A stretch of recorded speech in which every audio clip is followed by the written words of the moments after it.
ಕರ್ನಾಟಕ ಸಮತಾ ಸೈನಿಕ ದಳದ ಕೆಎಸ್ಎಸ್ಡಿ ಜಿಲ್ಲಾಧ್ಯಕ್ಷ ಆರ್ ವೇಣು ಆರೋಹಳ್ಳಿರವರ ಅಧ್ಯಕ್ಷತೆಯಲ್ಲಿ ಮಾಲೂರು ತಾಲೂಕು ಪದಾಧಿಕಾರಿಗಳನ್ನು ನಗರದ ಡಾಕ್ಟರ್ ಬಿಆರ್ ಅಂಬೇಡ್ಕರ್ ಭವನದಲ್ಲಿ ನೇಮಕ ಮಾಡಲಾಯಿತು.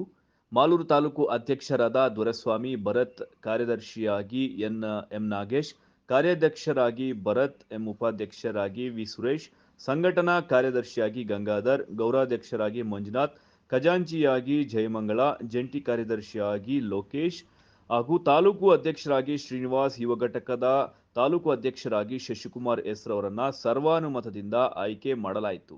ಜಿಲ್ಲಾಧ್ಯಕ್ಷ ಆರ್ ವೇಣು ಆರೋಹಳ್ಳಿ ಮಾತನಾಡಿ, ಸಂಘಟನೆಯನ್ನ ಬಲಪಡಿಸುತ್ತಾ ತಾಲೂಕಿನ ಎಲ್ಲಾ ಹೋಬಳಿಗಳ ಪದಾಧಿಕಾರಿಗಳನ್ನ ಆಯ್ಕೆ ಮಾಡುವಂತೆ ತಿಳಿಸಿ, ಸಂಘಟನೆಗೆ ಯಾವುದೇ ರೀತಿಯ ಕೆಟ್ಟ ಹೆಸರು ಬರದಂತೆ ನಡೆದುಕೊಳ್ಳಬೇಕೆಂದು ಇದೇ ವೇಳೆ ಸೂಚಿಸಿದರು.